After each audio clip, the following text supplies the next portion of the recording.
Langsung saja untuk mengefektifkan waktu, kita ke acara yang pertama, yaitu pembukaan. Kita buka acara ini dengan membacakan bismillah bersama-sama. Bismillahirrahmanirrahim. Nah, kemudian menginjak ke acara yang kedua ya Bunda, yaitu perkenalan narasumber kita hari ini. Di sini saya akan membagikan CV beliau ya.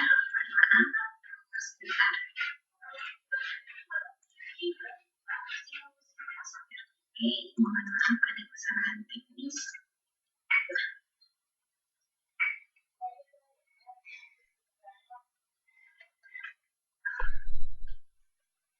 Narasumber kita hari ini, beliau adalah Dr. Wijdana Ibria MPD, tempat tanggal lahir Jakarta 30 Juli 1986, alamat Villa Inti Persada, Blok C2, nomor 46, Pamulang Timur, Tangerang Selatan. Status menikah dan memiliki 2 anak. Insya Allah nanti sebentar lagi memiliki 3 ya Bu ya. Kemudian riwayat pendidikan SDN 07 Jakarta Selatan, yang kedua SLTPN 87 Jakarta Selatan, kemudian MA MAN Insan Cendikia Serpong Tangerang Selatan. Selanjutnya S1 Pendidikan Dokter Umum FK Universitas Andalas Sumatera Barat, kemudian S2 Magister Administrasi Pendidikan Pascasarjana UHAMKA Jakarta. Riwayat pekerjaan yaitu dokter umum di klinik dan rumah sakit, kemudian kepala TK Islam Al-Abriya, kemudian sekarang beliau menjabat sebagai kepala SD Islam Al-Abriya. Kemudian ada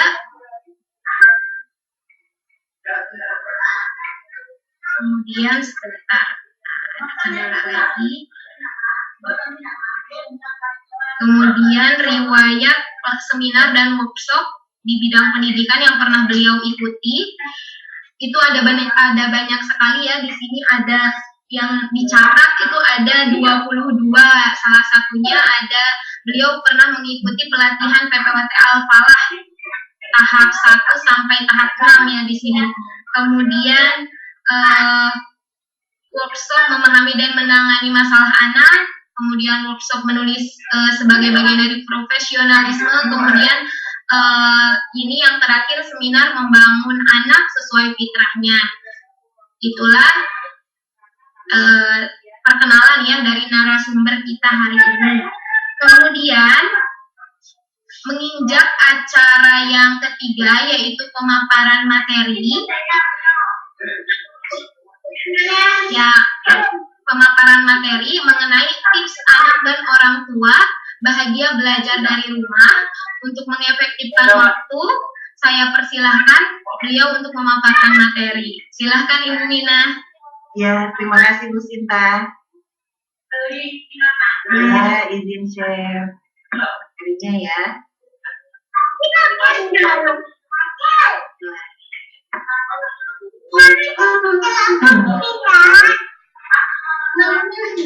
Sebelum saya mulai, mungkin ayah bunda yang masih mikrofonnya dihidupkan bisa dimatikan sebentar ya selama paparan. Nanti bisa dihidupkan kembali saat tanya jawab. Baik ya.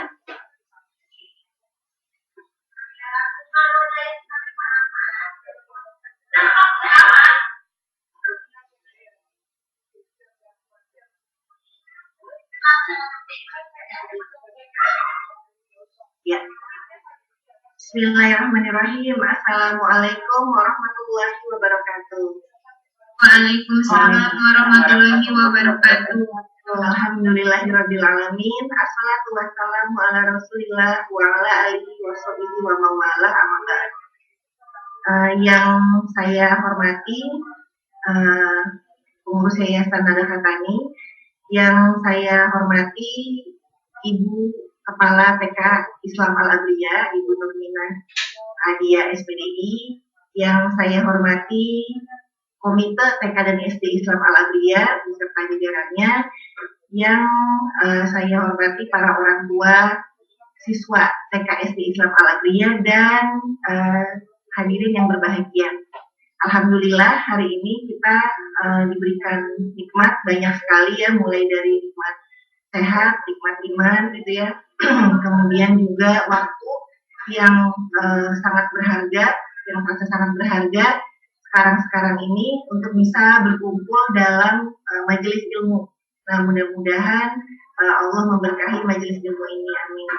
Salawat dan salam kepada junjungan kita Nabi besar Muhammad Sallallahu Alaihi Wasallam. Mudah-mudahan kita semua diberikan kemudahan dalam mengikuti sunnah-sunnah beliau sehingga dikumpulkan bersama golongan umat beliau. Hadirin yang berbahagia, Bapak Ibu yang dirahmati Allah, beberapa bulan, tahun ya, sebenarnya sudah menginjak mungkin hampir 2 tahun. Semakin banyak ya yang sudah sharing mungkin di sosial media ataupun curhat gitu ya dari platform manapun tentang bagaimana suka dukanya menemani anak belajar dari rumah. Nah, ini memang ada hal-hal yang di luar kendali kita gitu, sehingga kita tidak bisa lagi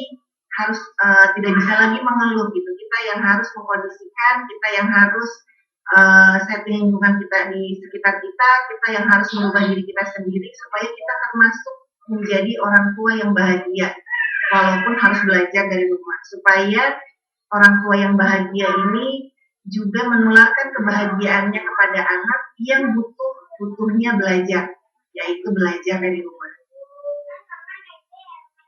Nah, ini fenomena orang tua yang tampak sekarang.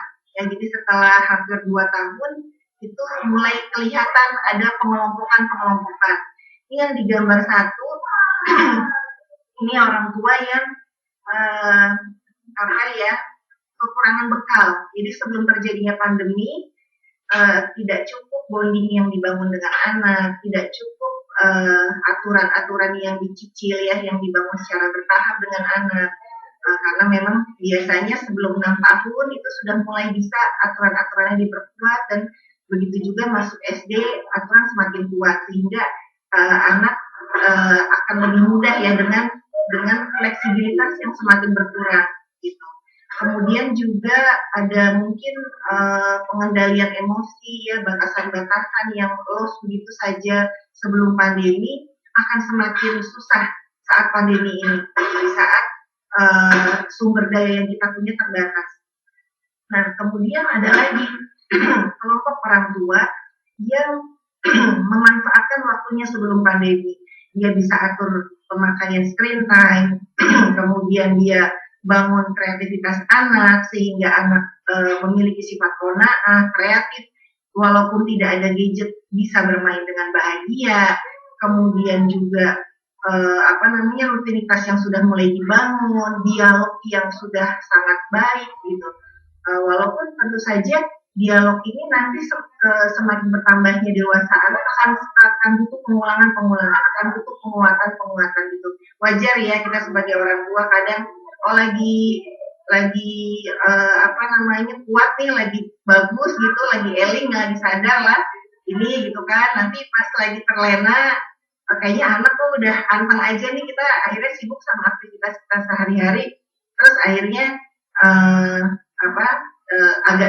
agak kurang terperhatikan gitu, sampai anak akhirnya kasih sign, kasih tanda, kasih warning dengan cari perhatian orang tuanya. Nah, itu wajar. Tapi kalau misalnya kita sudah punya bekal itu sebelum pandemi, insya Allah saya melihat sendiri buktinya orang tua yang cukup settle saat pandemi ini, tidak terpengaruh gitu, prestasi anak tetap ada, perilaku anak pun juga masih baik. Kalaupun ada hal-hal yang terlanggar oleh anak bisa diingatkan dengan baik gitu. Nah, jadi fenomena ini yang kita hadapi sekarang. Nah, walaupun kita memulai dengan hal yang berbeda-beda, start kita berbeda-beda setiap keluarga, tapi kita nggak bisa terus-terusan hanya mengeluh ataupun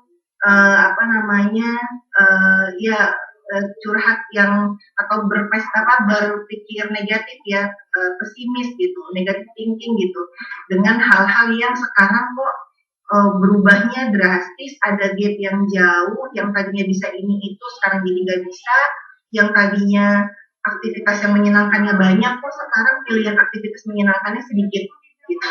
Nah, mungkin tips dari kami yang pertama adalah sering melihat ke bawah gitu, supaya nikmat-nikmat Allah itu makin kelihatan oleh kita gitu. Di sini kan backgroundnya macam-macam nih. Ada yang mungkin dari sekolah yang bisa model pembelajaran daringnya lancar gitu. Alhamdulillah masih bisa daring karena ada sekolah yang hanya bisa grup WA saja. Ada sekolah yang mungkin tuntutan akademiknya sangat tinggi gitu, PR-nya luar biasa gitu, banyaknya guru tidak bisa mengarahkan. Nah, alhamdulillah mungkin kita termasuk golongan orang tua yang bisa mendapatkan arahan-arahan dari guru gitu. Nah, ada lagi bahkan mungkin kelompok lain yang memang ya tadi kuota nggak punya gitu kan ya. Jadi mungkin ada juga nih orang tua yang masuk dalam kelompok kadang kehabisan kuota gitu ya, tapi ada lagi yang sama sekali nggak punya kuota, yang sama sekali boro-boro mau dilakukan visit oleh gurunya gitu. Atau ada lagi yang sekolahnya di pinggir jalan sehingga memang sulit gitu ya, seandainya misalnya ada anak yang darurat itu butuh pengajaran misalnya dengan prokes yang ketat, namun mungkin yang bersyukur adalah yang tidak terlalu di pinggir jalan gitu, sehingga masih bisa mengatur strategi lah. Nah, jadi begitu banyak hal yang bisa kita syukuri gitu. Bahkan kalau kita melihat sangat jauh mungkin jadi sebenarnya ada nikmat yang tercerabut ya sebelum pandemi dengan setelah pandemi, kita sangat merasakan itu. Jadi kita sendiri juga akhirnya berpikir apalagi di daerah yang mungkin untuk menuju ke sekolah aja susah, untuk belajar aja mungkin kayak negara perang itu susah gitu. Nah, itu makin banyak lagi yang bisa kita syukuri gitu. Nah, jadi tips yang pertama ini untuk selalu bersyukur kepada Allah. Karena apa kata Allah? La in syakartum fa azidannakum. Jika kamu bersyukur maka kami akan menambah nikmat-Mu. Jadi dengan keterbatasan kita selalu bersyukur, mudah-mudahan Allah menambah nikmat dengan apa? Tidak selalu dengan materi, mungkin dengan perilaku anak-anak yang mudah diatur. Nah, itu mungkin salah satu nikmat dari Allah selama pandemi ini bisa jadi. Baik. Nah, kalau misalnya kita mempertahankan sikap yang negatif, mengeluh, mungkin anak kita masih kaget ya dengan perubahan kakak adik rebutan gitu ya, rebutan Zoom gitu ya, kemudian udah gitu tidak tahan dengan tugas-tugas yang banyak gitu ya. Nah, yang ada kalau kita tidak segera mengambil remote-nya, jadi kita mau pilih yang mana nih? Kita yang diatur anak atau kita yang mengkondisikan anak gitu. Kalau misalnya tidak segera menenangkan diri dan mengambil remote-nya, maka otak kita buntu gitu. Ini ada gambar otak sederhana. Nah, jadi yang di tengah ini yang warna biru namanya otak tengah. Di sini ada sistem limbik, dia mengatur emosi. Kalau misalnya senang, jadi beberapa kali kita pernah sharing ya dengan orang tua bahwa jika anak senang, maka anak lebih mudah mendapatkan pembelajaran sama. Jika orang tua senang, maka orang tua lebih mudah menemukan solusi-solusi agar belajar daring semakin menyenangkan. Jadi semakin kita mengeluh, semakin sulit otak depan, ini yang warna hijau 2, semakin sulit otak depan dalam menemukan solusi-solusi yang pas, dalam menemukan cara-cara yang kreatif, dalam membangun komunikasi yang menyenangkan dengan anak. Karena memang kuncinya, kalau misalnya kunci kepatuhan anak itu adalah di bonding. Kalau bondingnya nggak kuat, maka anak sulit patuh. Nah, jadi ini yang kedua adalah kuatkan bonding dengan anak. Ada atau tidak ada pandemi, terutama pada saat anak usia ganjil, itu pasti anak-anak banyak berulah ya, dalam tanda kutip, banyak berulah. jadi minta perhatiannya lebih ekstrim gitu ya. Kayak misalnya kemarin ada anak usia 9 tahun, uh, dia tuh ingin dianggap sesuatu gitu oleh orang-orang yang dia pandang dengan rasa kagum. Apakah itu gurunya, apakah itu orang tuanya gitu. Nah, tapi karena memang mungkin ada hal-hal yang kurang kuat ya dalam dirinya, sehingga cara menarik perhatiannya itu mungkin terlihatnya agak ekstrim. Apa contohnya? Salah satu contoh yang kami alami itu anak memakan plastik di depan gurunya, gitu, hanya untuk menarik perhatian gurunya. Nah, jadi apa sih sebenarnya yang diharapkan gitu? Hanya perhatian, waktu untuk ngobrol bareng, waktu untuk didengarkan, waktu untuk bisa ketawa sama-sama. Kalau misalnya setiap kita komunikasi sama anak dalam menjalankan saking rutinitasnya, hanya bilang misalnya anak saya nih Hania gitu, Hania sholat gitu, udah kita asik lagi kerja. Hania makan, udah kita asik lagi kerja. Hania ntar lagi mau zoom gitu, itu nggak ada indah-indahnya di telinganya anak gitu ya. Jadi sediakanlah waktu untuk benar-benar komunikasi dua arah sama anak gitu. Kadang-kadang saya karena anak sudah 7 tahun ya, kita memang kasih waktu untuk nonton video edukasi di YouTube. Kadang dia suka cerita tentang semi segiri lincah, jadi bagaimana proses pengerjaan kreativitasnya seperti apa gitu ya. Nah, jadi kita memang harus latihan buat menemukan hal-hal menarik dari ceritanya dia. Tapi dia pun juga nanti akan melakukan hal yang sama gitu. Jadi saat kita menasehati dengan cerita misalnya, atau saat kita menasehati pun hanya berupa nasihat, ya dia juga akan berusaha untuk itu gitu. Nah, jadi ini sangat penting komunikasi dua arah. Nah, yang berikutnya adalah ini saya ambil dari buku Senyaring Tawa Ananda, karangan atau ditulis oleh Ibu Dr. Anda Yeti Widiati, psikolog ya. Nah, jadi tadi seperti yang saya bilang, bonding itu ada di nomor 1, secure attachment. Gitu. Kalau bondingnya udah kuat, anak-anak pasti akan mudah diajak untuk mandiri. Nah, ini akan berurutan sebenarnya, mulai dari secure attachment, kemandirian, pengelolaan emosi, bermain dan spontanitas, dan terakhir bimbingan dan batasan kendali diri. Gitu. Nah, jadi anak-anak yang memiliki kendali diri yang baik itu biasanya sudah melewati yang ini. Nanti kalau misalnya tidak mandiri gimana? Balik lagi ke secure attachment, kuatkan lagi bondingnya. Coba kalau misalnya ibu atau bapak lebih senang berdekatan atau berinteraksi sama orang yang menemani di suka aja atau menemani di suka dan duka. Pasti kita pengennya berdekatan sama orang yang memang mendampingi kita dalam suka dan duka ya.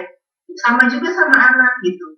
Anak tuh nggak suka, kurang respeknya sama orang tua kalau misalnya kita hanya pas lagi tadi PR-nya aja, pas lagi mandinya aja, makannya aja gitu. Anak tuh seneng kalau kita ya sekali-sekali ikut main, sekali-sekali ngobrol, sekali-sekali ngobrolin hal yang serius sampai hal yang bercanda. Jadi atau sekali-sekali beres-beres bareng-bareng. Jadi walaupun kita tahu anaknya udah mandiri nih, tapi dia lagi agak turun semangatnya. Mungkin kita beres-beresnya bareng-bareng.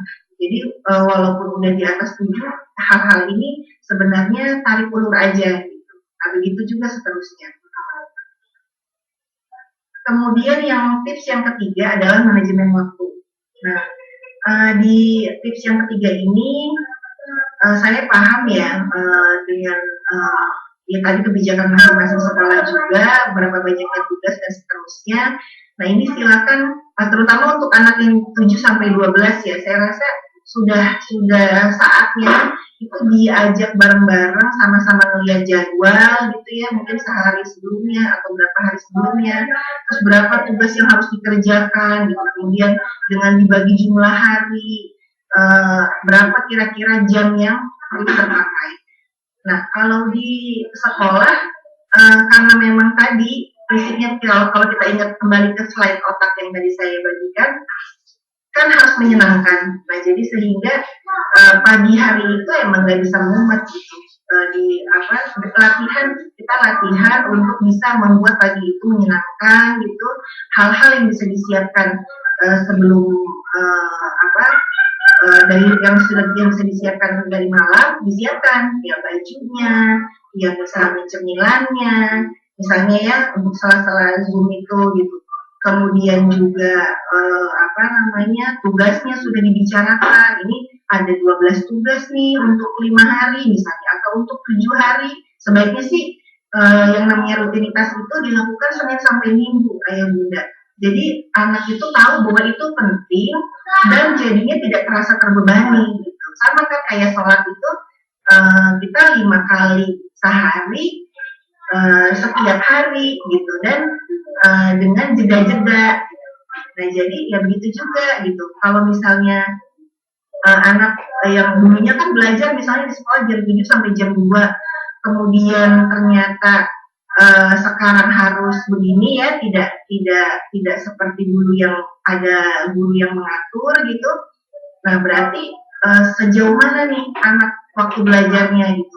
Kalau misalnya belajar 1 jam tapi harus apa namanya, anak tidak bisa beradaptasi dengan baik gitu ya, terus akhirnya selalu menangis, selalu harus membangkitkan kemarahan kita, oh berarti ini harus ada strategi yang lain ya. Mungkin hanya bisa 30 menit setiap waktu gitu. Coba cek apakah bisa 1 kali dalam sehari atau 2 kali gitu. Jadi yang penting sedikit dan setiap hari. Nah, nanti sampai bunda-bunda, ayah-ayah semuanya tahu, oh ini anak tuh bisa ditambah lagi waktunya gitu. Karena kasih tahu anaknya cukup nggak dengan waktu segini gitu ya. Jadi yang dulunya waktu mainnya sedikit banyak, sekarang waktu mainnya dulunya sedikit sekarang jadi banyak, jadi malah keterusan main akhirnya. Walaupun memang main itu apa namanya penting gitu ya, main itu penting, tapi setelah 7 sampai 12 main dengan aturan harus lebih kuat, main dengan aturan tetap harus ada batasan gitu. Karena anak usia 7, di atas 7 tahun itu belajarnya dengan bekerja. Kalau anak di bawah 7 tahun belajarnya dengan bermain. Nah, dalam rutinitas bangun tujuannya apa? Sering-sering ngomong soal visi sama anak, soal tujuan hidup itu gimana ya, terutama pada anak-anak yang 7 ke atas gitu ya. Nah, kemudian juga misalnya juga mungkin dalam pembicaraan sesekali masukkan, seringnya mungkin ya, atau sesekali masukkan apa namanya, komponen tauhidnya gitu, bagaimana penerapan surat Al-Asr, kenapa Allah kok menjadikan waktu, bersumpah dengan waktu gitu. Nah itu sebenarnya adalah untuk kita bisa memanage waktu dengan baik. Jadi sebenarnya dengan adanya pandemi ini kita seperti sedang ditegur ya, sedang mendapatkan cobaan, ujian, waktu yang dulunya mudah kita atur sekarang punya tantangan, banyak tantangannya. Nah kemudian yang keempat, keseimbangan. Jadi ini seperti main layang-layang ya, seperti berkendara gitu ya, seperti filosofi kungfu juga. Nah apa itu kesamaannya? Kalau main layang-layang kan kadang saya belum pernah sih ya, main layang-layang ini saya belum pernah. Jadi tapi kan intinya kadang ditarik, kadang diulur gitu ya. Atau misalnya yang saya pernah mungkin mengepang rambut anak. Nah mungkin ya mengepang rambut anak itu kalau ayah bunda bayangkan mesti disisir dulu ya, nanti diikat lagi, ada yang jendul dikit, dilurusin lagi, disisir lagi, sampai nanti udah balik baru diikat gitu. Nah kemudian juga rem gas kayak gitu ya untuk berkendara. Kemudian juga kalau kungfu tuh gimana? Kalau pernah nonton film apa tuh Jet Li atau apa ya, jadi saya lupa apa sih, Shaolin Kid apa-apa gitu ya, saya lupa. Jadi untuk sebelum ke jurus inti itu si anaknya disuruh belajar apa namanya, membawa air dalam jumlah banyak berkali-kali gitu kan. Anaknya cuma bingung, ini untuk apa gitu, kok gak ada jurusnya gitu kan, pengennya langsung aja gitu ke intinya gitu, padahal tuh ada step-step kecilnya dulu yang harus dilewati. Oh ternyata harus ada otot yang dikuatkan gitu kan. Nah sama nih, kita sama anak juga kayak gitu. Jadi tadi pas anak lagi mengelola emosinya baik, kita apresiasi. Tapi nanti dia lagi down gitu kan, dia lagi minta perhatian, dia lagi mudah kecewa, mudah tersinggung gitu. Nah kita juga tidak terus-terusan menuntut, kan kamu harusnya begini, kan kamu harusnya begitu gitu. Ini kata pokoknya atau harusnya ini yang seakan-akan kita tuh meminta kesempurnaan gitu kepada anak. Padahal anak lagi belajar dari amatir menjadi pro. Padahal Tuhan kita aja tidak pernah meminta kesempurnaan kepada kita, gitu ya. Jadi Allah itu selalu menghargai setiap usaha yang kita lakukan. Gitu. Nah, jadi saat kita sudah berusaha, terus ternyata hasilnya di luar harapan kita, nah disitulah kita harus tawakal. Ya, jadi kenapa kok dalam agama kita diajarkan ikhtiar dan tawakal? Saat ini mungkin kita sangat merasakan makna dari kata ikhtiar dan tawakal. Nah, tapi di sisi lain, saat kita lihat mainnya udah kebanyakan nih, gitu ya, kita harus seimbang. Saat kita ngerasa anak mainnya kebanyakan, kita coba lagi, gas lagi gitu. Nah, ini salah satu perkataan Imam Syafi'i yang mungkin konkret ya buat anak gitu ya. Yang namanya belajar itu lelah gitu. Sesekali menangis ya nggak apa-apa, tapi kalau menangis terus-terusan kayak tadi mungkin terlalu besar, terlalu membuat frustasi belajarnya. Tapi kalau misalnya ini seperti dinamika belajar aja ya nggak ada masalah gitu ya, bahwa belajar itu lelah, belajar itu pegel gitu ya, tinggal istirahat dulu gitu. Pegel nih bun gitu ya, udah istirahat dulu. Misalnya mau ngapain dulu, makan dulu atau apa dulu, nanti lanjut lagi jam berapa. Nah, berarti nanti untuk selanjutnya diatur waktunya seperti apa ya. Jadi kita diminta untuk evaluasi terus-menerus nih di masa pandemi ini gitu. Jadi ini terutama nih anak-anak yang di atas 9 ini sudah bisa mengerti ya, sudah bisa mulai mengerti kalau misalnya nggak tahan dengan lelahnya belajar, sanggup nggak menahan kebodohan saat dewasa nanti. Gitu ya. Jadi kadang-kadang ada anak yang sambil nangis bilang, aku nggak sanggup menahan perihnya bodoh, nggak apa-apa dia aku ngerjain aja, sampai seperti itu ya. Tapi ya berikutnya akhirnya saat diingatkan, ayo ini udah waktunya mengerjakan tugas, ya lebih mudah ya. Kemudian yang berikutnya adalah kita menyadari bahwa setelah kesulitan ada kemudahan. Gitu ya. Ini dalam surat Al-Insyirah ayat 5 sampai 6 dikatakan inna ma'al usri yusra. Bahkan diulang 2 kali. Nah, tapi bunda-bunda, ayah-ayah jangan lupa setelah kemudahan biasanya ada kesulitan lagi. Jadi karena kita masih hidup ya, kita akan terus mengalami sunatullah ini. Kita akan terus mengalami rotasi ini. Jadi dinikmati aja. Jadi artinya apa? Supaya saat sulit tidak terlalu risau, gitu. Karena yakinlah ada kemudahan setelah itu adalah ujian itu.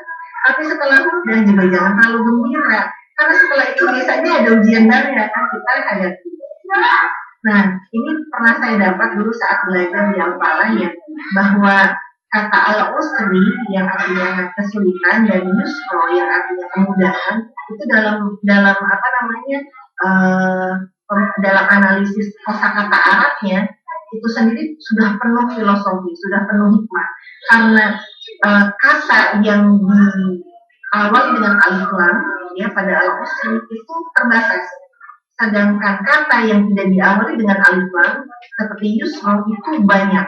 Jadi sebenarnya Allah itu memberikan satu kesulitan, setelahnya ada banyak kemudahan. Akan terjadi seperti itu.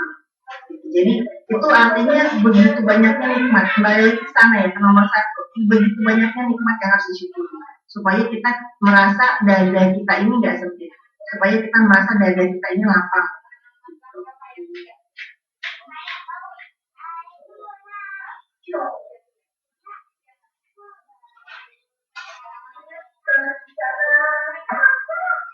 Yang terakhir ya sebelum saya tutup, nah ini kita bisa gunakan teori modern ya yang mungkin juga sudah diketahui banyak orang, cuman thread-nya diganti dengan challenge ya. Jadi yang biasanya SWOT, SWOT, analisis SWOT, ini diganti dengan SWOC.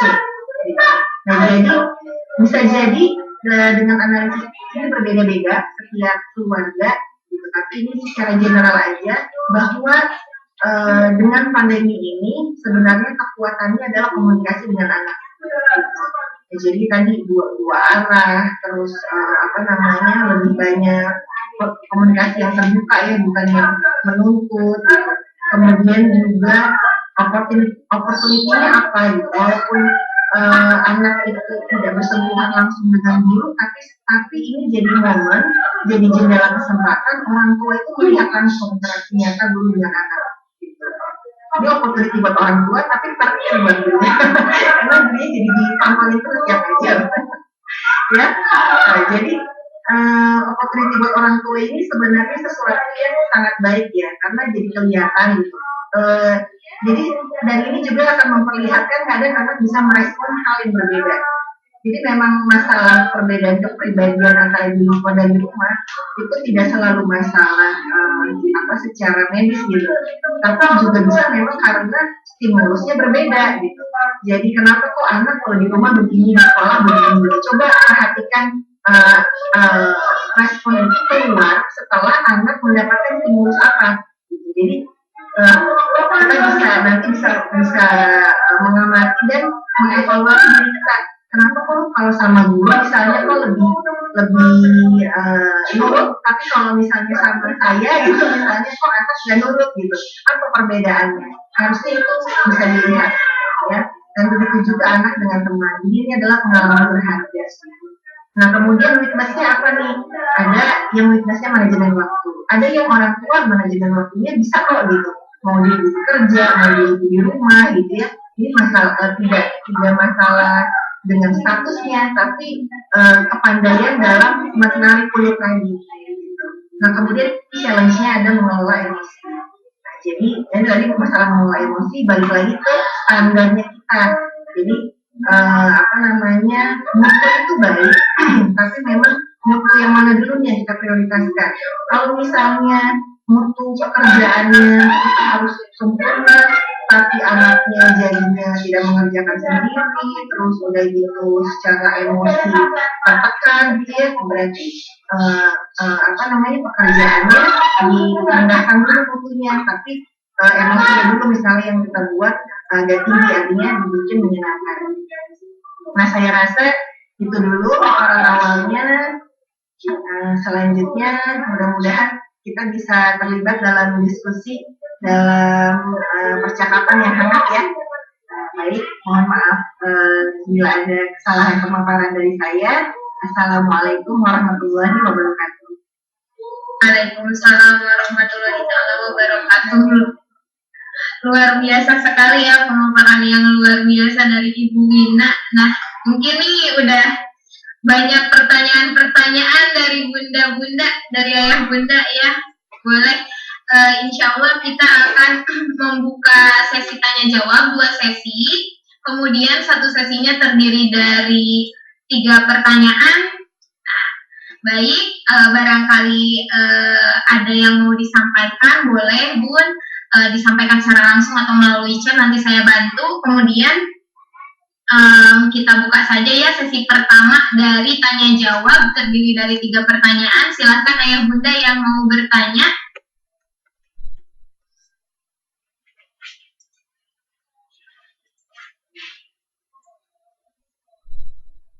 Boleh langsung dibuka saja unmute-nya ya, di-unmute saja suaranya supaya terdengar. Dia mau nanya nggak?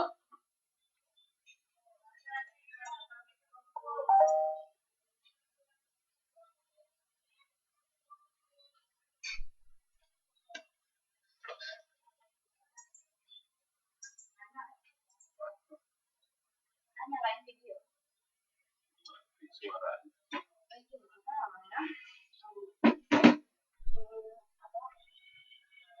Kalau satu ini memang kurikulumnya langsung kurikulum yang harus bisa membaca ya. Masalah berhenti, bukan masalah kurikulum. Assalamualaikum warahmatullahi wabarakatuh. Waalaikumsalam warahmatullahi wabarakatuh. Ya, itu tanya apa yang bisa dicapai yang harusnya atau mungkin bukan seharusnya ya pantasnya, karena memang tidak bisa dipaksa soalnya anaknya, apa yang bisa dicapai yang total yang sewajarnya dilakukan pada anak usia SD kelas 1 gitu. Misalkan saya anak kelas 1 kan catir gitu kan, karena yang saya rasakan yang biasanya kalau sebelum Zoom itu kita kasih pijakan dulu kan, dikasih pijakan dulu. Sekarang itu mulainya Zoom itu jam berapa sampai dengan jam berapa, oleh siapa, dengan siapa, akan belajar tentang apa gitu kan. Cuman untuk detailnya temanya apa kan saya kurang paham gitu kan, yang akan diajarkan oleh guru saat itu tuh apa. Cuman sedikitnya saya melakukan pijakan seperti itu. Nah, tetapi pada saat perjalanannya anak itu dia mengikuti gitu, tapi mereka tetap gitu, nah ini sampai jam berapa gitu kan, ini sampai jam berapa, belum selesai seperti itu. Ada gitu dia bisa berdiri, duduk gitu kan, terus mau lari-lari kayak gitu. Cuman walaupun sebelumnya dikasih tahu juga abang harus apa gitu kan, pada saat itu pada saat mau minum atau mau ke belakang itu harus minta izin ke guru dulu, itu dilakukan sama dia. Cuman sebenarnya apa sih targetnya gitu pada usia anak segitu itu apa gitu kan, yang pada saat dilakukan pada saat Zoom oleh anak tersebut gitu. Itu dulu mungkin itu. Ya, langsung saya jawab aja ya Bu Sinta ya. Boleh, silakan Ibu. Iya, ya Bunda Nafa dan Syatir yang memang Syatir kan juga ini ya baru masuk SD gitu kan, yang sebelumnya belum pernah belajar di SD gitu kan. Jadi memang ada hal-hal yang mungkin bikin kaget gitu. Tanpa pandemi aja anak kelas 1 tuh baik yang menuju 7 maupun yang sudah 7 itu memang butuh waktu bergerak gitu. Nah jadi sebenarnya sih kelas 1 itu kan transisi ya dari yang sebelumnya TK kemudian menuju SD. Jadi memang sebenarnya yang diharapkan itu anak menyenangi proses belajarnya dulu. Nah kalau misalnya memang dengan mungkin kamar mandi atau izin minum itu kan membuat dia nggak terlalu lama di depan layar gitu ya kan memang silakan saja, tidak ada masalah gitu. Nah mungkin nanti salah satu jalan itu juga mungkin itu tadi rutinitasnya di hari Sabtu Minggu tetap dijalankan walaupun tidak di depan layar gitu, walaupun di depan buku gitu misalnya, sehingga anak itu udah mulai tahu oh ya kalau belajar itu harus tenang gitu kan, harus tenang. Jadi ada kalanya pegel bisa gerak dulu terus nanti ini lagi gitu, balik lagi gitu. Kalau pada kelas 1 kan memang juga sebenarnya kan memang harusnya kita kalau di sekolah tidak ada PR ya, cuma ini karena memang situasinya ya tidak memungkinkan, nah sehingga banyak kegiatan di sekolah yang dibawa ke rumah gitu. Nah mudah-mudahan sih karena memang yang diutamakan juga motoriknya, skillnya dulu kan lebih ke sana. Akademik itu kan justru memang yang dalam tuntutan dinas ya, itu baru kita mulai kan di kelas 1 gitu. Jadi bukan justru sebelum kelas 1 udah mahir, bukan gitu. Justru di kelas 1 inilah anak-anak yang sedang mencoba mahir untuk belajar ala dinas pendidikan gitu. Nah jadi itu cukup sih Bundanya Syatir ya, itu cukup dan memang kita juga nggak bisa menyamakan tuh nanti outputnya, misalnya Nafa yang udah kelas 3 dengan Syatir yang kelas 1 gitu, itu pasti akan berbeda kelihatannya. Itu kita memang harus banyak pemakluman. Bukan berarti itu kurang ininya ya Bu, motorik yang dia ini kadang sebelumnya tuh dia seperti naik pohon atau lari-lari itu dia lakukan gitu. Gitu geraknya dia masih butuh pada saat iya betul ya. Kan alhamdulillah kan kita akhirnya sebagai orang tua udah tahu nih akan kebutuhannya di mana gitu. Nah, sehingga memang kalau misalnya di jam Zoom nggak cukup dengan itu gitu ya, misalnya yang harusnya mungkin paling dengan adanya gerakan senam atau ice breathing minggu itu paling hanya 10 menit gitu misalnya, ya, berarti memang harus ada kegiatan yang bergerak di luar pembelajaran gitu. Seandainya tidak bisa tiap hari gimana? Ya mau nggak mau misalnya pas kali seminggu diajak ke mana yang aman gitu, misalnya secara kesehatannya, juga secara ininya tidak berkerumun atau bagaimananya gitu. Itu yang mesti kita pikirkan sih. Dulu sebelum pandemi pun ada anak-anak yang terlihat sangat tidak tenang itu saat belajar itu pasti kita sarankan juga ya, misalnya anak yang tidak mau menginjak rumput, anak yang gigian sama lem, sama cairan yang basah gitu ya, anak yang rewel hanya karena misalnya pasti bajunya basah gitu ya, baik dari TK maupun ke SD awal-awal, itu kita anjurkan dulu untuk coba Pak dibawa ke pantai, dibolehkan anaknya berguling-guling gitu, dibebaskan gitu untuk bermain, yang penting aman gitu untuk ininya, pasien yang penting nggak masuk mulut lah ibaratnya seperti itu.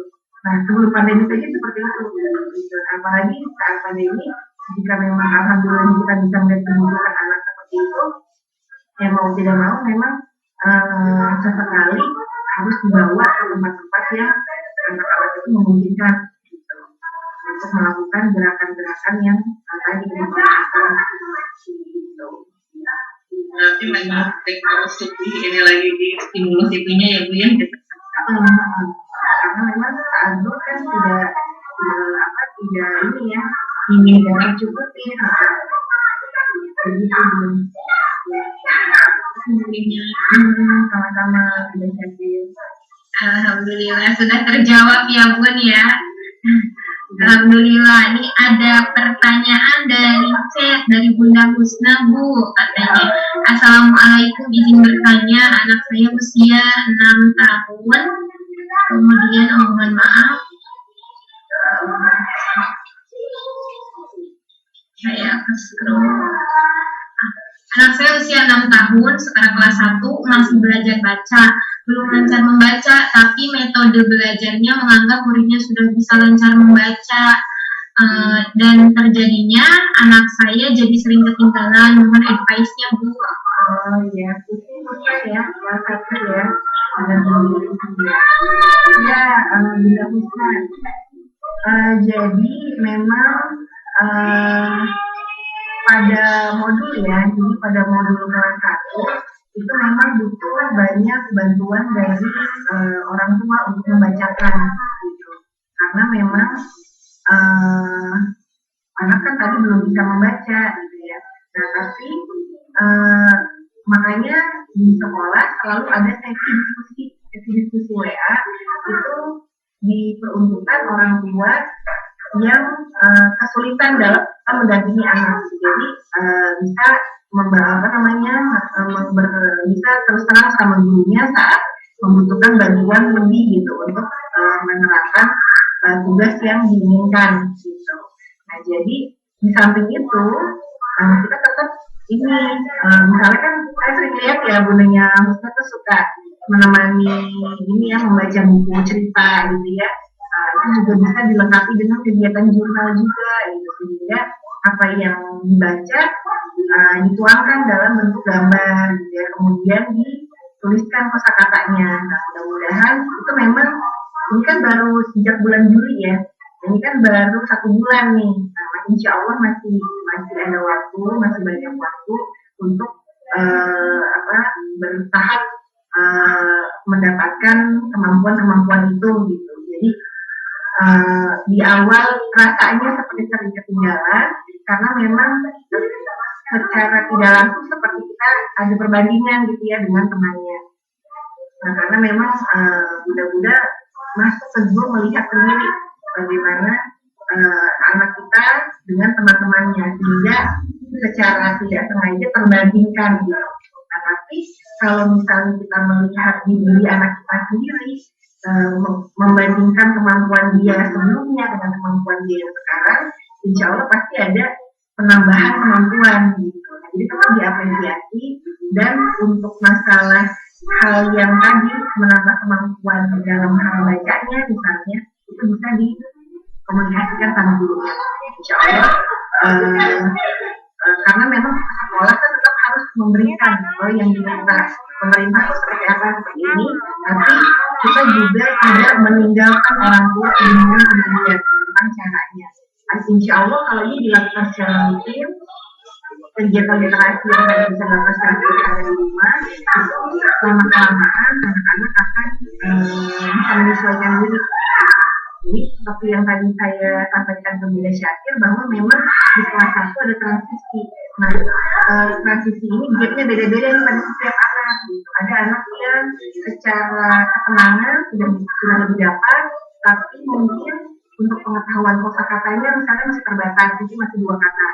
Ada anak yang secara kosakata udah lebih banyak, tapi mungkin ketenangannya kurang didapatkan gitu. Jadi menjadi agak terhambat dalam kegiatan daringnya. Ya, mudah-mudahan nih kegiatan daring ini cepat selesai ya. Jadi kita bisa bertemu lagi. Gitu. Ada yang mau ditanyakan lagi nggak? Bunda menjawab baik, terima kasih Bu Ina. Sepertinya sudah terjawab. Iya. Izin bertanya Bu. Iya. Siapa duluan Ibu Cinta? Iya. Boleh, ini ada Bunda Akilah yang di chat tadi, atau Bunda Cici dulu. Kita ke Bunda Akilah dulu ya, yang di chat yang duluan Bun. Ya. Nanti setelah Bunda Akilah kita langsung ke Bunda Cici ya. Oke. Nah, dari Bunda Akilah, Assalamualaikum Bunda, mau tanya, Bunda, bagaimana caranya membiasakan anak-anak untuk bisa gemar membaca dan menulis? Karena saya perhatikan anak-anak sekarang ini pada malas nulis dan baca Bunda. Baru nulis sebentar, alasannya sudah capek. Betul. Ya. Waalaikumsalam ya Bunda Akila. Ini usia berapa ya anaknya kira-kira? Usia 10 tahun Bunda. Oh, 10 tahun ya. Iya, SD kelas 4. Iya. Ya, jadi memang kita nggak bisa pungkiri ya, semakin dini kita ajak anak untuk aktif jari-jarinya dalam hal kegiatan motorik halus, kegiatan life skill, itu memang semakin mudah anak menyesuaikan diri saat masuk ke suatu masa di mana ada tuntutan akademik gitu dari sekolah formal gitu. Nah, pada anak usia 10 tahun tentu aja dia sudah punya pemikiran seperti orang dewasa gitu ya. Cuman masalah pengendalian emosinya aja yang masih perlu latihan terus-menerus gitu. Cuman banyak pemikiran orang dewasa yang udah bisa dia pahami gitu pada anak 10 tahun. Ditambah lagi mungkin sudah mulai ada peningkatan beberapa hormon ya, ada yang sudah dimulai, ada yang lebih lambat daripada itu. Jadi tergantung lagi nih perempuan atau laki-laki. Nah, sehingga mood belajar anak jadi berbeda gitu. Walaupun pada usia 10 tahun biasanya moodnya lebih baik daripada anak yang 9 ataupun pada anak yang 11. Nah, jadi satu sisi ini mungkin kita juga akan menyiapkan mental. Coba kita bandingkan moodnya anak belajar waktu 9 tahun dibandingkan yang sekarang, mana yang lebih mudah diajak kerjasama gitu.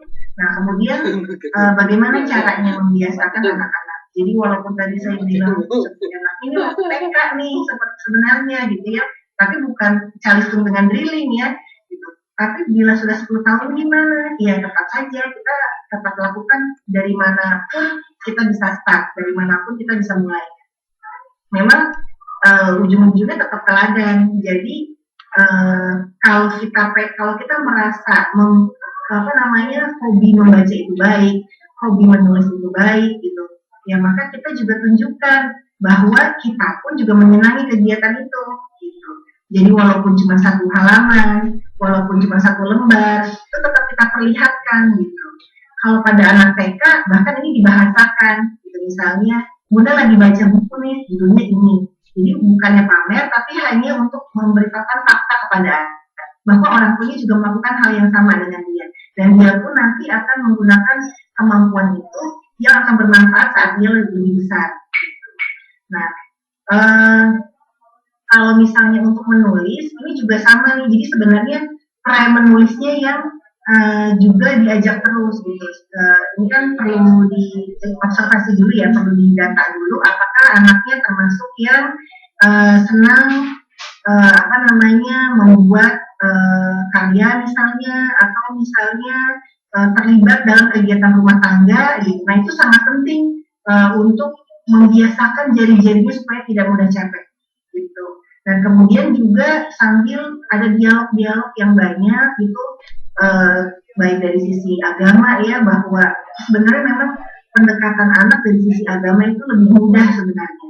Apalagi kita misalnya sering menyampaikan kisah-kisah Rasulullah ataupun para sahabat, orang-orang soleh gitu ya, karena mereka digambarkan sempurna gitu, teladan yang baik.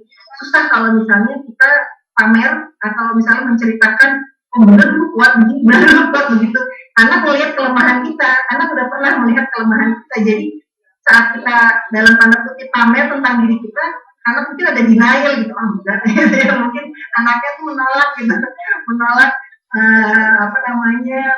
fakta-fakta tentang diri kita. Tapi kalau misalnya kita menciptakan Rasulullah, dulu aja sahabat itu menulisnya di pelukan kurma, coba bayangkan menulis di kertas sama di pelukan kurma, mana yang lebih melelahkan gitu ya.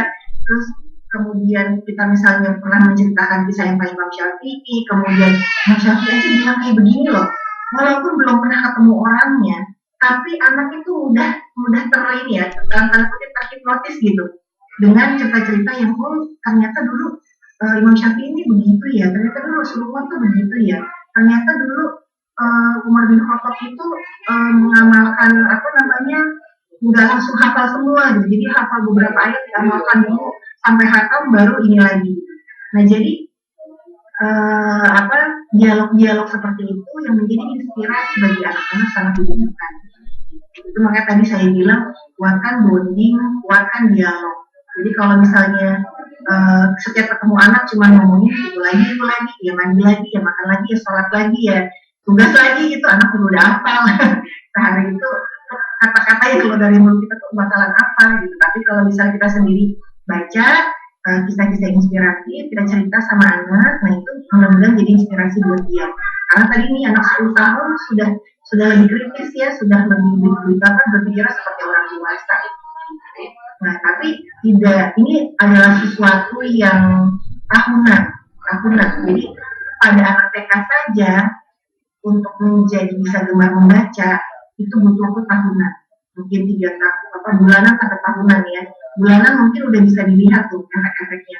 Apalagi pada anak di atas usia 7 tahun, itu pasti lebih lama lagi butuh waktu. Tapi insya Allah efeknya permanen. Gitu. Ya mudah-mudahan itu bisa ini ya, tidak Akila ya. Tapi kalau ada yang mau ditanyakan lagi silakan. Baik Bunda, terima kasih. Iya, sama-sama. Mungkin ke Bunda Cici dulu ya. Silakan Bunda Cici ya. Terima kasih Bu Ina. Iya. Sebenarnya ini pertanyaan yang mungkin berulang-ulang itu aja ya Bunda. Mau nanya ini mengenai perbedaan anak laki-laki dan perempuan.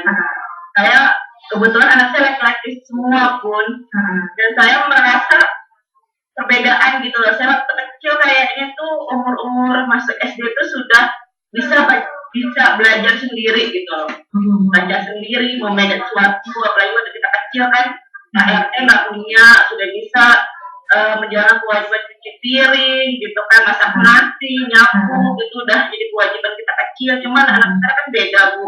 Kebetulan saya sekarang ya laki-laki semua, kok kayaknya tuh mereka itu masih seneng main gitu ya. Tapi memang saya pernah dengar kan memang perbedaan antara laki-laki dan perempuan gitu.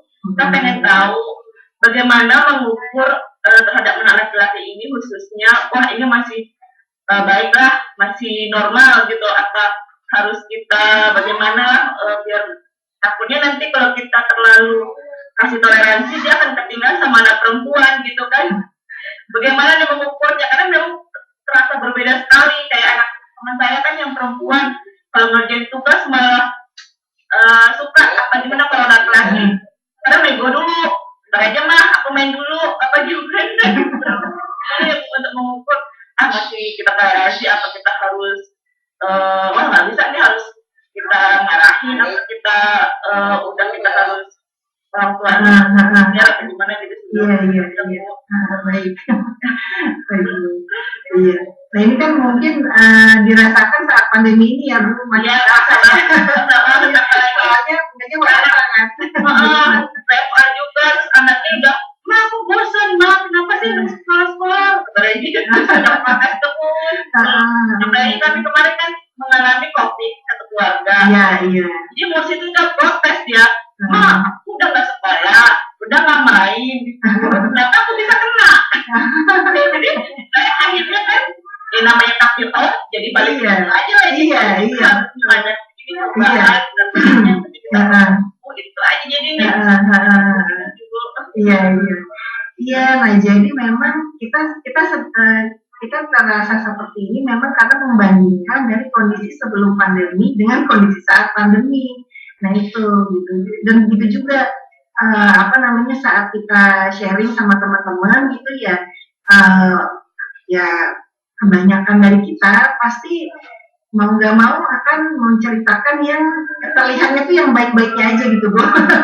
Jadi memang gini, kita perlu objektivitas gitu ya dalam hal ini untuk membuat ibu merasa karena tadi prinsipnya kalau kitanya panik ya dalam hal ini mungkin saya kategorikan agak panik gitu. Ini ketinggalan nggak sih kok anak saya kok nggak mudah sih diajak ngerjain tugasnya kok kalau anak dia itu jadi kan lagi-lagi ada perbandingan lagi tuh.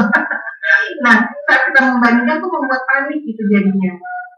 Sedangkan tadi otak kita itu sifatnya kalau kita agak panik, tidaknya jadinya buntu. Gitu. Nah jadi gimana caranya supaya tetap objektif gitu menilai anak sendiri. Nah ini mungkin bisa kita analisis sendiri kita tulis gitu misalnya jam berapa sih dia belajarnya, jam berapa sih dia ininya gitu kan mainnya gitu. Nah kemudian juga memang masalah main ini saya beberapa kali memang menemukan ada kebijakan-kebijakan orang tua yang soal main terlalu banyak juga gitu ya misalnya kalau hari libur nih main dari jam 8 gitu sampai jam 1 atau jam 2 gitu ya anaknya udah main aja gitu jadi masalah makannya, masalah sholatnya gitu karena memang anak harus dilatih untuk menentukan prioritas. Jadi kalau dulu pada anak usia 6 atau 7 kita pernah menemukan anak yang sampai nahan kencing demi mau main sama temannya. Nah itu sebelum pandemi itu. Nah jadi ya memang kitanya harus ingatkan gitu ya, kebutuhan dasarnya dia itu yang mana dulu gitu. Karena kadang-kadang anak itu nggak bisa membayangkan ya bahwa setelah pipis itu dia masih bisa main kok, alatnya nggak hilang kok, temennya masih ada kok gitu, area mainnya masih ada kok, itu kan hal-hal yang abstrak tuh. Nah itu kadang anak nggak bisa membayangkan, jadi kita yang kasih pertanyaan, misalnya setelah, jadi bukan lagi kebelet di tanya begitu ya, jadi pas lagi udah tenang gitu ditanya, kalau misalnya main terasa pipis apa yang harus dilakukan? Oh, aku main aja dulu nanti kan gini-gini gitu misalnya. Terus tanya aja, apakah temannya udah hilang kalau misalnya ke kamar mandi sebentar? Jadi kasih pertanyaan-pertanyaan yang dia jawabannya enggak gitu. Temannya masih ada nggak? Masih. Alat mainnya masih ada? Masih gitu misalnya. Areanya hilang nggak? Hancur nggak areanya? Masih ada gitu. Jadi dengan jawaban-jawabannya iya, akhirnya dia lama-lama tersadar tuh. Oh iya, aku nggak perlu panik ya kalau kehilangan waktu main sebentar. Nah itu pada usia-usia yang lebih muda. Nah pada usia-usia yang lebih di atasnya, ya berarti memang dari awal udah dikasih tahu. Jadi bahwa mainnya hanya bisa sekian gitu misalnya. Terus tadi kalau di akhir minggu itu prinsipnya, main aja sebebas-bebasnya gitu. Nah ini yang makna dari pentingnya belajar itu akan terkikis gitu. Kalau pandangan menurut hemat saya gitu ya. Menurut pandangan saya, kalau misalnya di Sabtu Minggu kan ada yang orang tua yang punya value, punya prinsip sebebas-bebasnya aja gitu di hari itu. Jadi mau berapa jam nih, yang biasanya nonton 1 jam di akhir minggu boleh main game 2 jam 3 jam gitu. Nah ini yang akan Jadi sebenarnya- mengacaukan. Sebenarnya anak laki-laki itu tetap bisa memanage waktu harusnya ya Bu ya.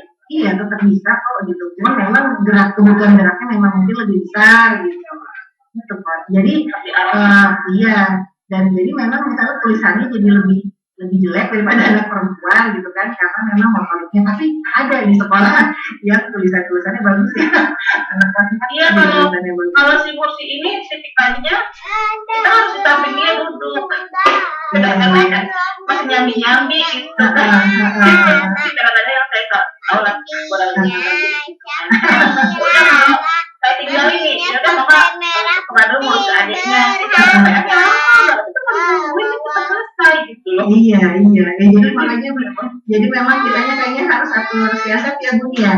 Gimana caranya pas mendampingi belajar itu diusahakan gitu, walaupun mungkin tidak bisa ideal gitu, diusahakan nggak nyambi gitu, karena memang coba kita evaluasi kalau disambi terus udah gitu dianya nggak fokus lama, kitanya makin marah apa makin ngomel apa makin nah kalau makin ngomel kan anaknya makin sebel, kalau makin sebel kemampuan berpikirnya makin menurun, jadi lingkaran setan ini Bun jadinya.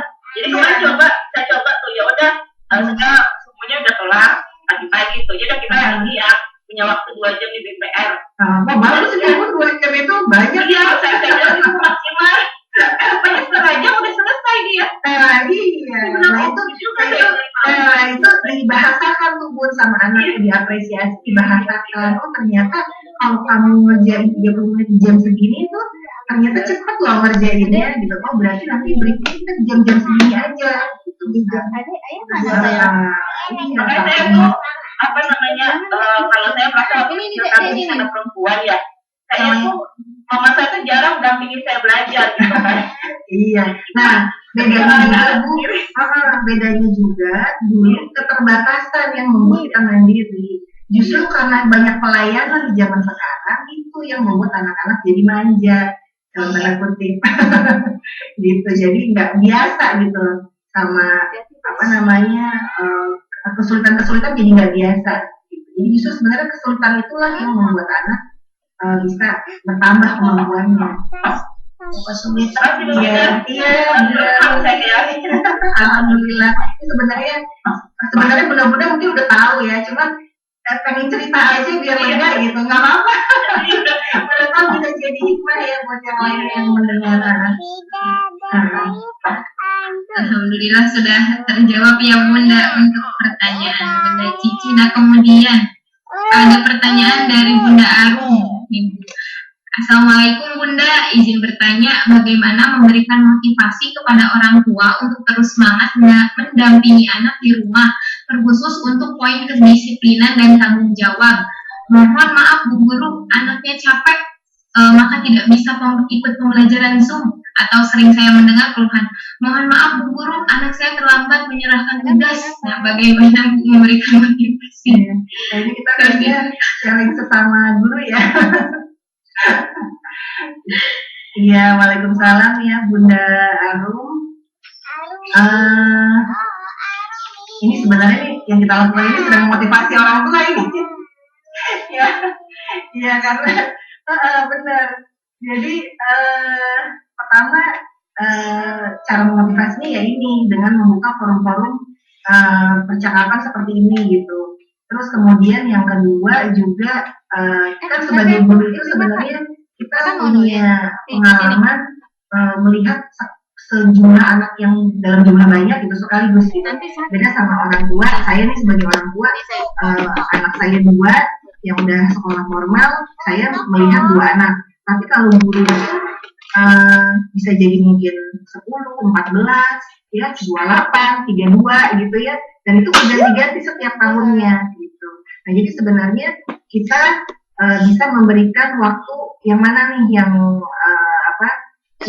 yang bisa dibagikan gitu untuk orang tua, atau langsung bertanya misalnya secara periodik gitu ya, sekali sebulan gitu ya, bertanya kendalanya apa gitu misalnya.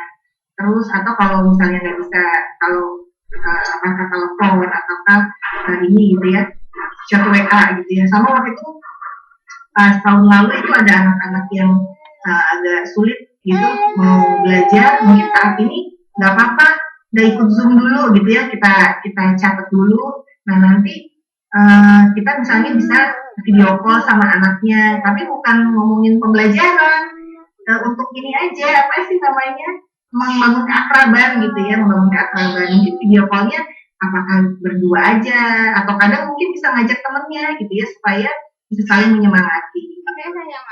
Insya Allah sih banyak hal-hal yang kita juga mengalami, dan alhamdulillah beberapa hal bisa kita ini ya, maksudnya kita trial error pastinya ya, kita coba ini bisa apa enggak, kita coba ini lebih efektif mana gitu. Nah jadi untuk masalah kedisiplinan dan tanggung jawab, nah ini yang kita uraikan nih, kita yang itu tadi, ini kan kebijakan setiap sekolah beda-beda ya, tapi memang kita harus akui bahwa tugas yang bila deadline-nya itu sangat sempit ya, deadline harian, otomatis tekanannya lebih tinggi daripada deadline yang mingguan, atau bahkan deadline yang bulanan. Jadi kita pilih nih sesuai dengan kebutuhan sekolah kita gitu. Mau pilih yang deadline mana? Pasti semuanya punya plus minus gitu kan. Pada yang siswanya banyak, mungkin deadline bulanan akan terlalu sangat memberatkan, karena sekali koreksi misalnya 24 anak gitu misalnya, kali sekian tugas gitu misalnya. Nah tapi apakah misalnya deadline mingguan gitu yang lebih pas gitu misalnya, supaya orang tua juga, karena tadi orang tua kan backgroundnya macam-macam, ada yang pedagang mungkin, ada yang ibu rumah tangga, ada yang kerja kantoran. Nah ini nggak semuanya bisa gitu dengan deadline itu gitu. Nah sehingga ya sebenarnya nih alhamdulillah ini orang tuanya masih berkomunikasi ya, masih bilang mohon maaf Bu Guru anaknya begini gitu ya. Ini mudah-mudahan dengan evaluasi di beberapa hal tadi, baik misalnya komunikasi sekolah memang harus lebih terbuka lagi. Mungkin yang tadinya orang tua segan gitu ngomong sama gurunya yang bisa dibalik gitu ya, gurunya yang menghubungi orang tua gitu, ada hambatannya apa gitu. Kemudian untuk masalah tanggung jawab tadi, pembahas apa sih namanya, dipreteli gitu ya, di breakdown gitu, ininya tanggung jawabnya supaya tidak terasa terbebani. Itu mungkin Aru. Bagaimana Bunda, sudah terjawab? Kursi buat anteran. Apa masih ada yang kurang, boleh ditanyakan kembali Bunda Aru.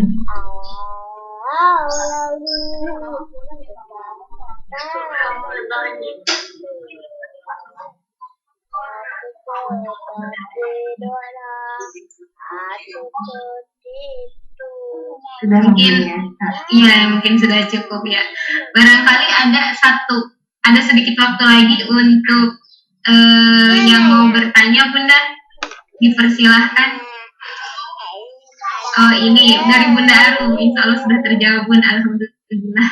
Oh iya, sudah ada personal call ya katanya. Iya. Berarti mungkin ini apa namanya,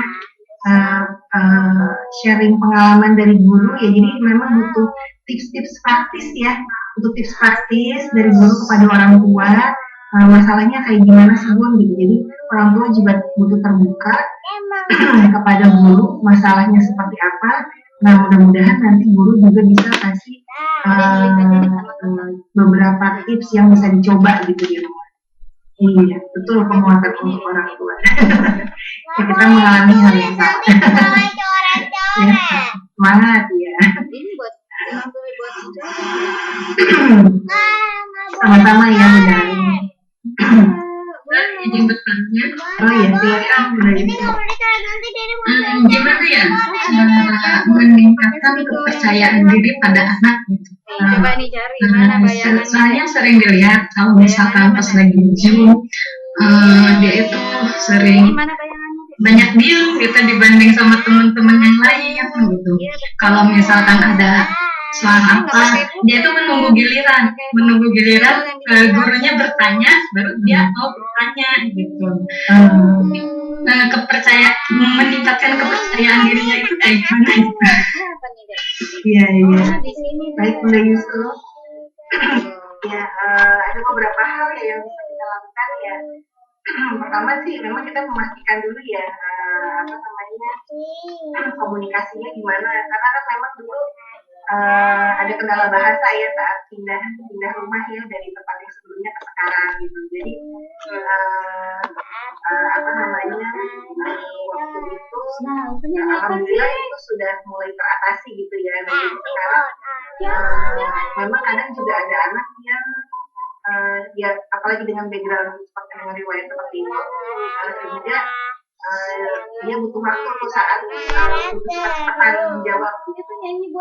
Nah, yang bisa dilakukan di rumah mungkin mulai dari apresiasi gitu ya apa yang sudah dia putuskan, karena memang masalah ini kan sebenarnya kan kompetitif ini kan sebenarnya sifat dasarnya anak-anak usia 6 ya, kadang itu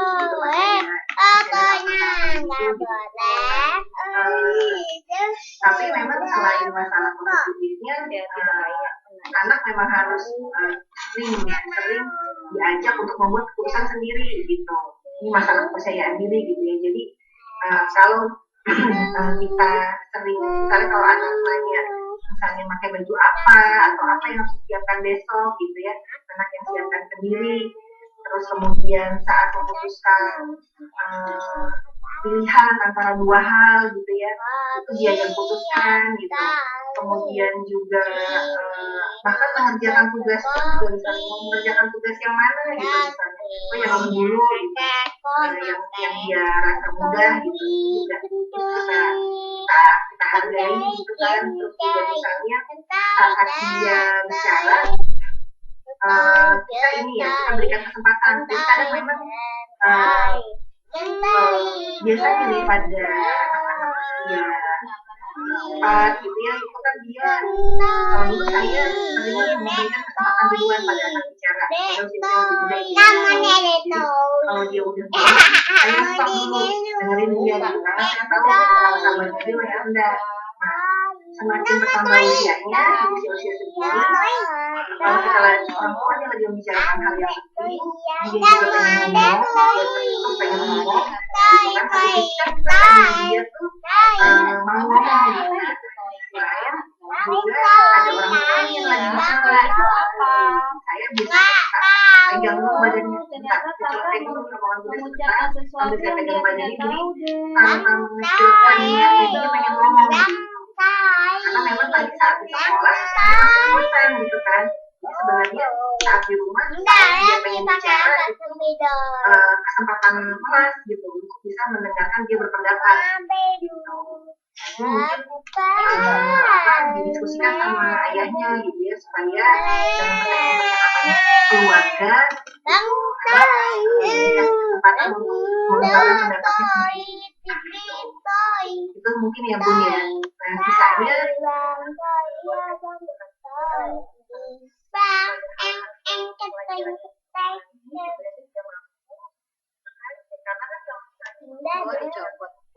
kepercayaan dirinya makin meningkat ya. Nah, jadi kan kita harus lihat nih dia sangat senang di pelajaran apa gitu, dengan gurunya siapa gitu. Mungkin itu bisa jadi awalan agar anak lebih apa namanya, lebih ekspresif lagi gitu. Jadi misalnya nanti kalau misalnya siapa misalnya sama siapa Bulala ya, pas Bulala ada pertanyaan begini, coba ini misalnya jawab cepet-cepetan sama temennya, nanti rasain deh seru nggak gitu, seru nggak cepet-cepetan sama jangan seperti itu yang kita bangun dari perasaannya gitu. Nah, mudah-mudahan itu jadi motivasi dia. Nah, coba ya Bu ya, nanti kalau misalnya udah terus masih ada hambatan, komunikasikan sama dia lah. Ya, terima kasih ya, sama-sama Bu Desi. Alhamdulillah ya, alhamdulillah sudah terjawab dari Bunda Yusuf. Kemudian waktunya sekarang sudah menunjukkan 10.30. Ayah Bunda, apakah ada yang mau bertanya? Oh, mata kakak seperti itu deh, makanya jadi Kembali atau sudah cukup? Barangkali nanti ada pertanyaan-pertanyaan yang mengganjal belum diungkapkan, kemudian nanti teringat-ingat. Izin bertanya Bu Sinta. Boleh, silakan Bunda Hana. Iya, terima kasih semuanya atas materi yang disampaikan. Alhamdulillah sih saya jadi bisa mengukur ya pengalaman belajar Hana selama beberapa waktu di SD-nya ini. Yang ingin saya pertajam adalah mengenai mengelola emosi nih. Mungkin dari Ibu bisa berbagi tips bagaimana mengelola emosi baik untuk orang tua maupun untuk si anak gitu ya.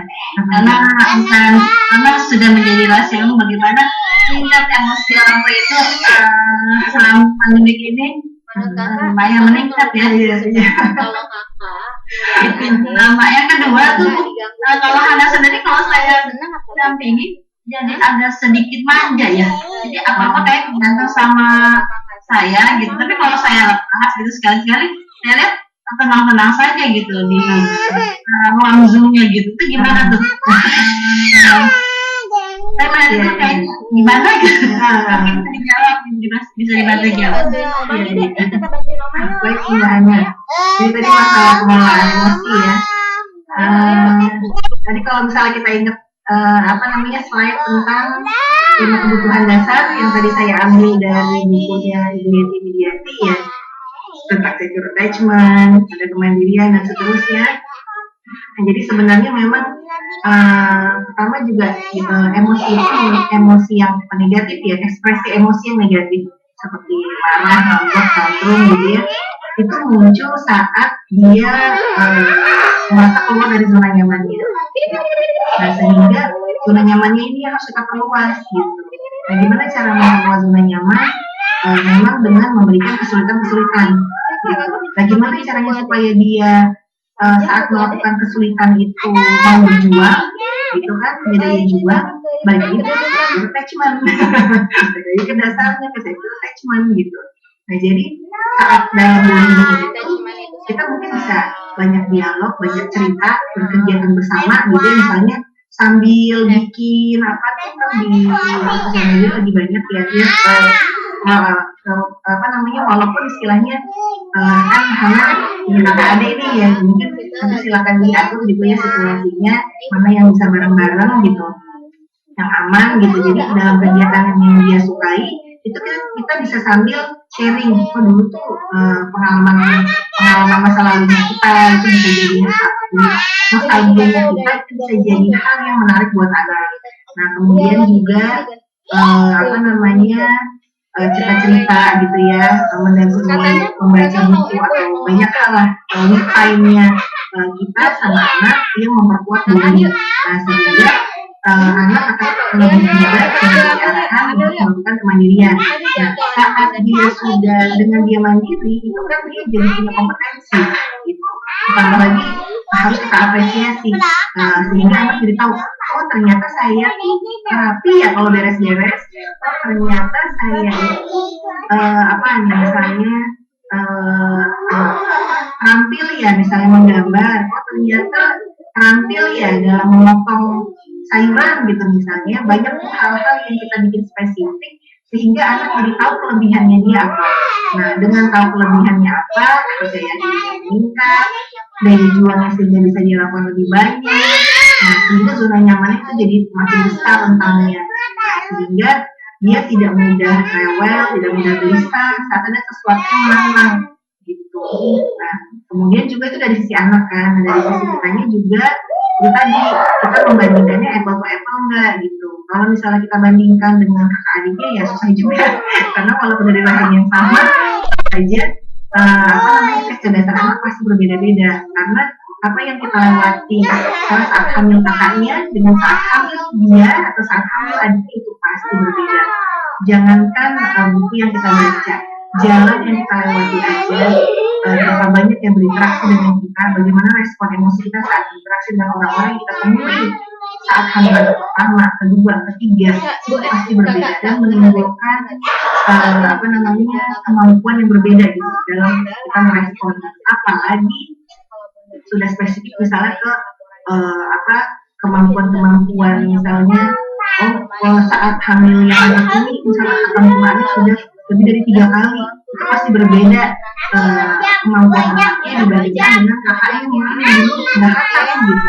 Pas kita mengalami kakaknya juga kakak. Nah, jadi sehingga melihat anak ini memang kita harus membandingkannya kemampuan dia saat ini dengan yang sebelumnya dalam hal apapun. Nah itu membuat kita memaklumi anak. Jadi saat anak kita kayaknya kok beberapa hari ini lagi ini ya, lagi down gitu, maksudnya lagi gampang nangis, gampang apa, tapi kita coba lihat, tapi sebulan yang lalu aman gitu kan, kita jadi oh ini baru seminggu, perbandingannya sebulan yang kemarin aman, berarti ya udah ini berarti harus secure attachment lagi nih, bondingnya harus gimana lagi nih gitu. Nah gitu mungkin ya Bu masalah emosi gitu ya. Nah di samping itu banyak hal-hal ya yang saya dapatkan dari beberapa guru, baik guru di pelatihan ya maupun yang kita trial error, seperti misalnya membaca Al-Fatihah sebelum bicara sama anak ya, pijakan-pijakan yang jauh gitu ya, yang sebelum-sebelumnya kadang kita bisa self-talk gitu di depan kaca sama anaknya sendiri gitu misalnya, kasih tahu harapan-harapannya gitu kan. Ini nanti memang seninya beda-beda nih, setiap orang tua seninya beda-beda. Ada anak yang dia nggak suka langsung diingetin gitu, pas melakukan kesalahan nggak suka langsung diingetin gitu, jadi tunggu waktu dulu gitu misalnya, ada yang seperti itu. Kemudian juga misalnya mungkin kita kalau kita beristighfar itu jangan pas lagi marah ya, karena kalau misalnya istighfar lagi marah tuh kan jadinya astagfirullahaladzim gitu, jadi tambah kencang gitu dengan intonasi yang tinggi itu, justru malah feedbacknya ke anak tuh dia juga secara otak emosinya jadi lebih tinggi, otak depannya tingginya nggak bisa berpikir bahwa ini tuh sebenarnya orang tuanya lagi sayang, pengen ngingetin dia gitu. Jadi yang tertangkap itu cuman dia lagi dimarahi, nah sehingga makin dimarahi makin nggak bisa berpikir gitu. Jadi memang ya mesti dipeluk dulu lah, apa dulu gitu ya. Banyak sih sebenarnya tips-tipsnya, tapi silakan dicoba dulu dari beberapa yang saya sebutkan. Jadi kalau misalnya dirasa masih terhambat, mungkin bisa dikomunikasikan lagi ya Bu Dahana ya. Kemudian kalau masalah anak rasanya lebih manja nih saat didampingi atau tidak. Nah ini tergantung nih, kalau misalnya ada tujuan-tujuan Bunda saat mendampingi Hana, misalnya pengen tahu nih gimana sih Hana di depan teman-temannya, gimana sih keaktifannya Hana di depan guru-gurunya gitu. Nah itu kasih pijakan jauh-jauh hari gitu, dan mungkin saja dalam sekali pertemuan mungkin tidak langsung sesuai dengan harapan. Nah jadi beberapa kali pertemuan gitu ya baru bisa.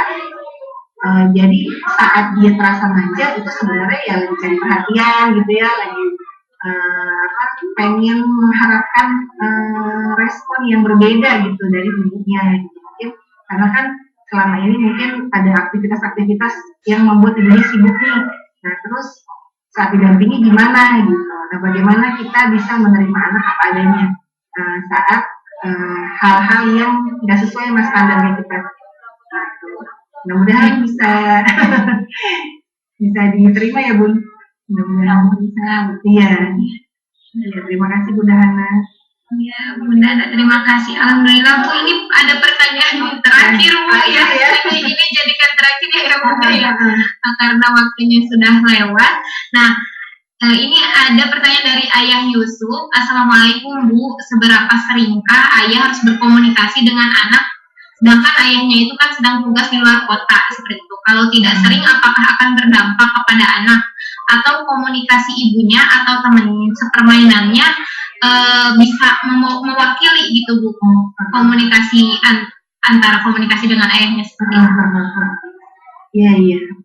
Ya ini saya tuh masuk banget baru sedang membaca buku Menjadi Lukmanul Hakim ya kemarin.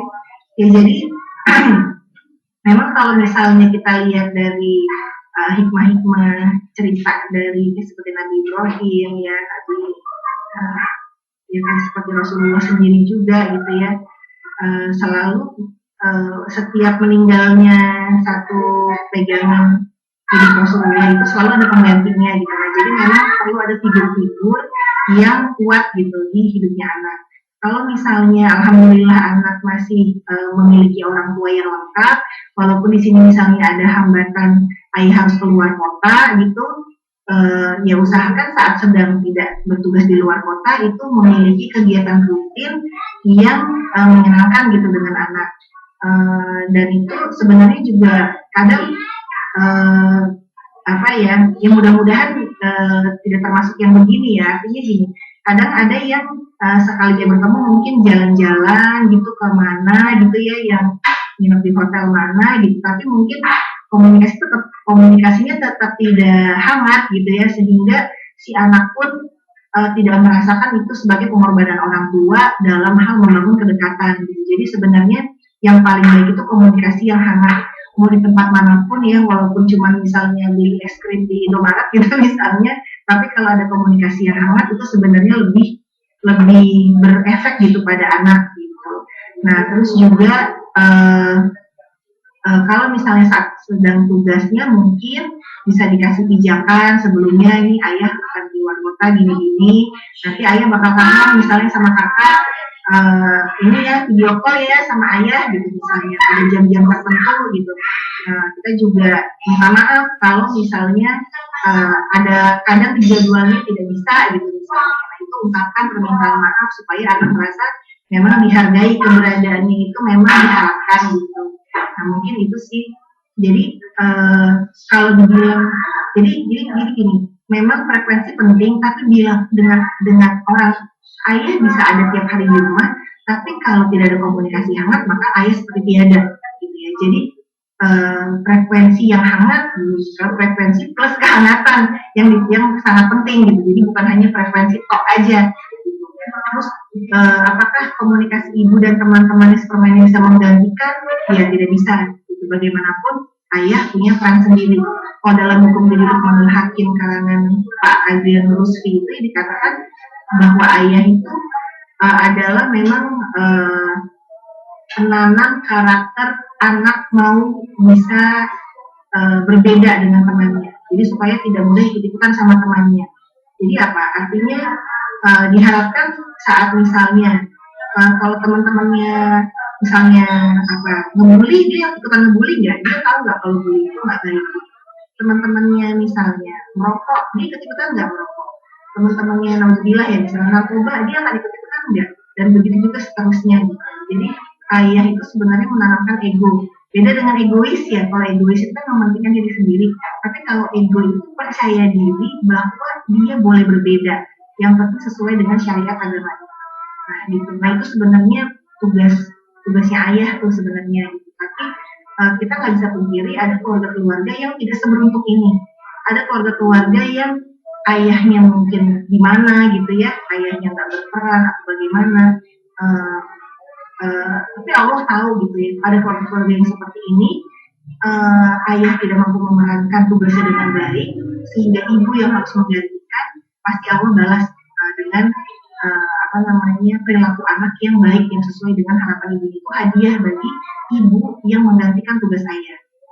Tapi kalau misalnya alhamdulillah beberapa ayah atau ayah-ayah di sini mau belajar bareng-bareng gitu, bahwa sebenarnya ayah nih yang kepala sekolahnya, betul ibu adalah madrasah utama, tapi ayah kepala sekolahnya yang menentukan visinya, yang menentukan arah anak nih hidup di dunia mau jadi apa sebagai hamba yang bagaimana, cita-cita keluarganya seperti apa gitu. Itu kan ayah, ibu tuh pelaksana teknisnya gitu. Nah, jadi itu adalah peran-peran yang penting gitu dari seorang ayah. Mudah-mudahan itu mudah-mudahan bisa menjawab ya ayah yang Yusuf ya. Sudah jam 10.40 ya. Iya. Terima kasih Ibu Wina atas pemaparan yang sangat luar biasa. Nah, Ayah Bunda, alhamdulillah acara demi acara telah kita lewati bersama.